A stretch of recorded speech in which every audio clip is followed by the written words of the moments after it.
की बात है। एक गांव में एक चुड़ैल का साया था।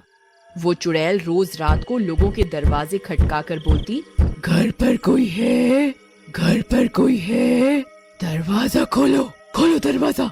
जब कोई गांव वाला दरवाजा खोलता तो वो चुड़ैल उसे उठाकर ले जाती। अरे मर गया रे! अरे अरे छोड़ दे चुड़ैल, अरे बच्चे की जान लेगी क्या? अरे छोड़ दे, तेरा दास बेटे। अरे गाँव वालों बचाओ, बचाओ, बचाओ। अगले दिन अरे भाइयों, इस चुड़ैल ने तो जीना दुश्वार कर दिया है। तभी हरिया का बेटा राजू बोलता है, पापा, मेरे दिमाग में एक तरकीब है, बताऊं क्या? अरे तुम अभी छोटे हो, तुम चुप ही रहो, जाओ यहाँ से। पापा, मैं छोटा पैकेट बड़ा धमाका हूँ। अरे तरकीब तो सुन लो पहले। कोई बात नहीं हरिया, ऐसे बोलने तो दो। अंकल, क्यों ना हम अपने घर के बाहर शीशा लगा दें? चुड़ैल अपनी शक्ल उसमें देखकर डर जाएगी और भाग जाएगी। ये क्या झंडू तरकीब है, मैं नहीं मानता इसे। तभी पास खड़ी हरिया की पत्नी कविता कहती है, अजी, इसकी तरकीब इतनी भी बुरी नहीं, एक बार ऐसा करके देखते हैं। तुम चुप करो, जाओ जाकर घर का काम करो। नहीं नहीं, ठीक है, हम ये भी करके देखते हैं। फिर सब गांव वाले अपने अपने घरों के बाहर दरवाजों पे शीशा लगा देते हैं और आधी रात होते ही चुड़ैल आती है और शीशे में देखकर बोलती है, अरे ये क्या, तुम कौन हो? ये मेरा इलाका है, तुम जाओ यहाँ से। लेकिन शीशे में उसी की शक्ल होती है और वो भी वैसी ही हिलती है जैसे चुड़ैल। ये देखकर चुड़ैल डर जाती है। लगता है गांव वालों ने इसे मुझसे बचने के लिए यहाँ बुलाया है। चलो और किसी के घर का दरवाजा खटखटाती हूँ। फिर चुड़ैल हरिया के घर जाती है। हरिया के घर शीशा नहीं लगा होता। यहाँ वो चुड़ैल नहीं है, इसी का दरवाजा खटखटाती हूँ। घर पर कोई है? अरे इतनी मीठी आवाज है, जरूर कोई झक्कास औरत होगी। इस कविता से तो मैं दुखी हो गया। चलो थोड़ी मटर गश्ती ही कर दूं। हाँ, मैं हूं ना घर पर, मेरी रानी, अभी आया जाने मन। ये सोचकर शराब के नशे में धुत हरिया दरवाजा खोलने जाता है। तभी कविता और राजू आ जाते हैं और उसे रोक लेते हैं। अरे अरे छोड़ कलमुही, मेरी रानी आई है बाहर। अरे पापा जी, रानी नहीं, डायन आई है बाहर। मम्मी पकड़ के रखना इनको। लेकिन कविता और राजू हरिया को पकड़ लेते हैं और उसे जाने नहीं देते। लगता है इस घर में कोई नहीं है, आज तो भूखा ही रहना पड़ेगा लगता है, लेकिन मैं कल आऊंगी, कल फिर आऊंगी। फिर चुड़ैल वहाँ से चली जाती है। तभी हरिया कविता को लात मारकर गिरा देता है। छोड़ मुझे, मेरी रानी आई थी, तूने मुझे जाने नहीं दिया, मैं तुझे जिंदा नहीं छोड़ूंगा।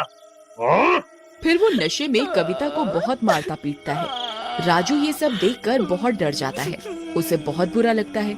अगले दिन, मम्मी तुम ठीक तो हो ना? हाँ बेटा, मैं बिल्कुल ठीक हूँ, तुम मेरी चिंता मत करो।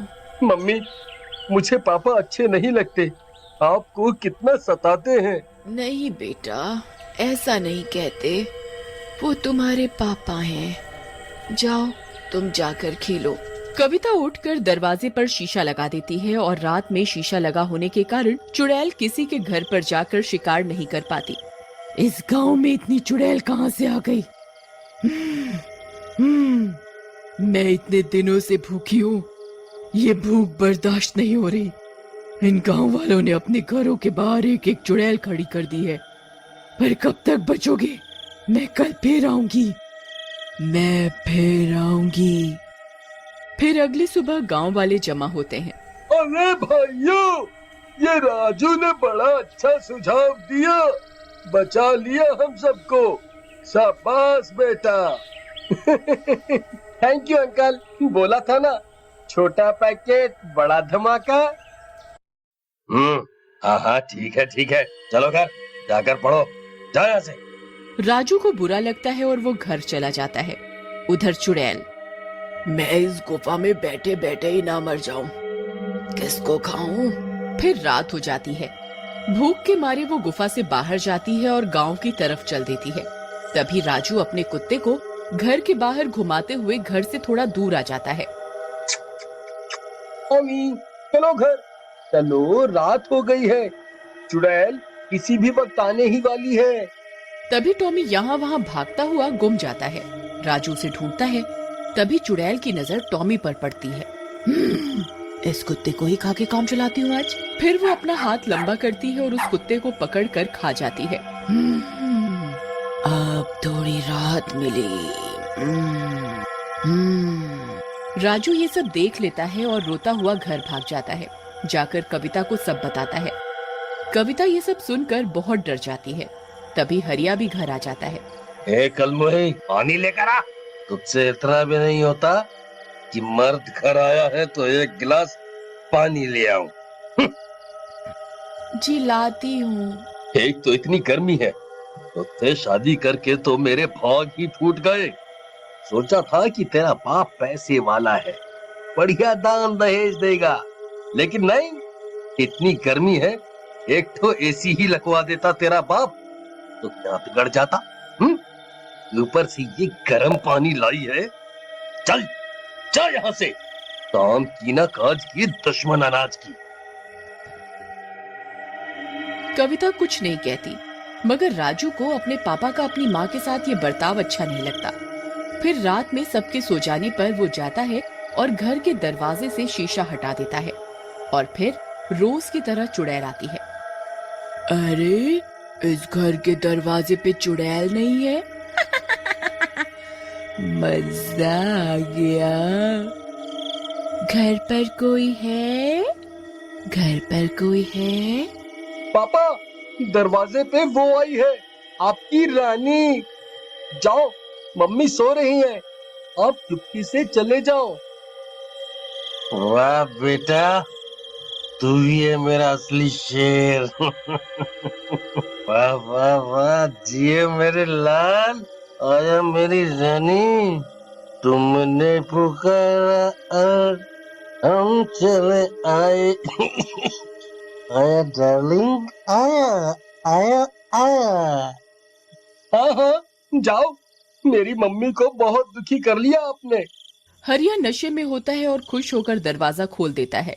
आओ मेरे राजा जी। अरे मेरी रानी, तुम नशे में चुड़ैल क्यों दिख रही हो मुझे? हाँ? लगता है ज्यादा चढ़ गई। मेरे राजा, मैं चुड़ैल ही हूँ। नहीं नहीं नहीं, चुड़ैल जी, आप तो मेरी बहन जैसी हो, सारा नशा ही उतर गया आपको देखकर। मुझे छोड़ दो, अब से आप पर बुरी नजर नहीं डालूंगा। अरे कविता, आओ। चुप कर, बेवकूफ समझा है क्या? चल, भूख लगी है। फिर चुड़ैल हरिया को लेकर चली जाती है। शोर सुनकर सब गांव वाले जग जाते हैं और कविता भी। राजू, तुम्हारे पापा कहाँ हैं? अभी अभी मैंने उनकी आवाज सुनी थी। उनको तो चुड़ैल ले गई, अब तुम्हारे सारे दुख खत्म। माँ, तुम ये कैसी बातें कर रहे हो? तुम्हें ऐसा नहीं करना चाहिए था। वो जैसे भी है तुम्हारे पापा हैं। मैं जा रही हूँ इनको बचाने। कविता मशाल उठाती है और जंगल की ओर गुफा में चली जाती है। सभी गांव वाले भी पीछे जाते हैं। कविता जंगल पहुंच जाती है। चुड़ैल जी, छोड़ दो मेरे पति को, तुम मुझे खा लो, इनको छोड़ दो। नहीं माँ, चुड़ैल आंटी, मेरी माँ को नहीं, मुझे खा लो। नहीं नहीं कविता, तुम जाओ यहाँ से, जाओ तुम। अरे, तुम पति पत्नी का ड्रामा तो खत्म ही नहीं हो रहा। लैला मजनू मेरे पेट में जाकर बन जाना। ऐसा बोलकर चुड़ैल कविता को गले से पकड़कर हवा में उठा लेती है। ये देखकर राजू जमीन पर लौटता हुआ जाता है और पीछे से चुड़ैल के बालों में आग लगा देता है। चुड़ैल जलने लगती है। अरे नहीं छोटे से लड़के, ये तूने क्या किया? और फिर